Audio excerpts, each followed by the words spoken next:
Alright, today we're making a really cheap air-to-water or water-to-air intercooler. This intercooler is out of a R53 mini supercharged Cooper. I guess a Cooper S. So what we've done is we've made a box for it. We've welded on two half-inch bungs, one on either side, roughly around here on the intercooler. It's a pretty tight fit because you don't want to have too much of dead space, or maybe you do. I haven't really researched the dynamics of making an air-to-water intercooler. I just figured I'd box this one off and then fill it up with water and have a little shitty pump and make it go. But we will continue on welding it. Yeah, show you can make one for really cheap because what I've heard is an intercooler's efficiency is pretty much determined by its actual weight, because that's the amount it can exchange of heat. So really light intercooler won't do much, and if we go by weight, which probably isn't a great way to measure this intercooler, but if we filled it up with water, measured the weight of this intercooler versus a tall, like 12-inch or taller, like a 15-row front mount intercooler, the weight may be roughly similar. Now, I'd have to keep the water at a good temperature, but you can also, with the water to air, keep the intake charge colder than ambient, which is something you can't really do with a air-to-air intercooler. So yeah, we'll come along on the old process of building one of these, and we'll see how she turns out. This may be a failed project, but either way, you're going to see the aftermath. So let's carry on.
To crash, it's never too far.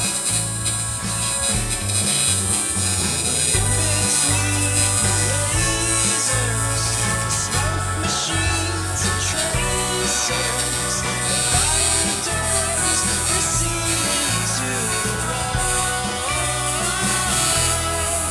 As I recall, and so the circus on its side. It's gonna catch the sun just right.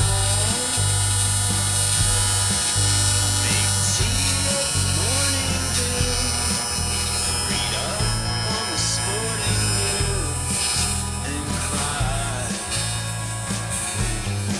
So many strings to amplify, and such amazing things to hide.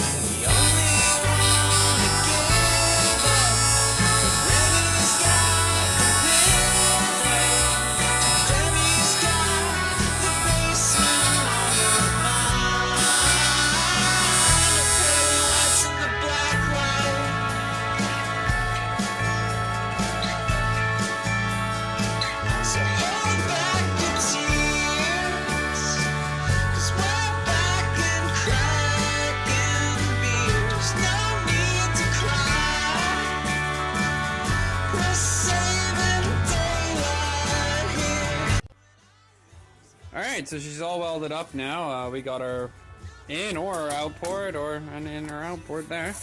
And we got, this is probably going to be the inlet, or maybe that will be the inlet, I'm not sure. It's all welded together.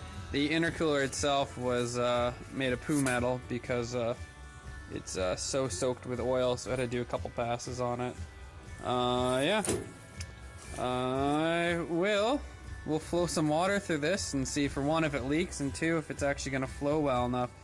Because my friends brought up the point that you actually want a bit of distance on here and not hugging it so close, and this is actually hugging fairly close to intercooler, so you might get a lot of restriction on your flow, and you do want your flow to be quite easy. But I think I may just try to pull up on this and on the other one here, and it may just kind of push it, or put a little bit extra pressure in here and kind of bow the whole thing out, because this intercooler should take a crap ton of pressure, so I'm not too worried.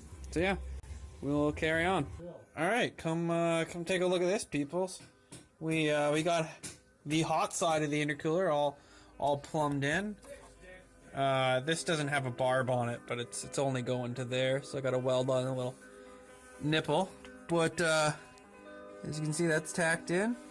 It does a complete 180. It 45s the 2-into-1 there.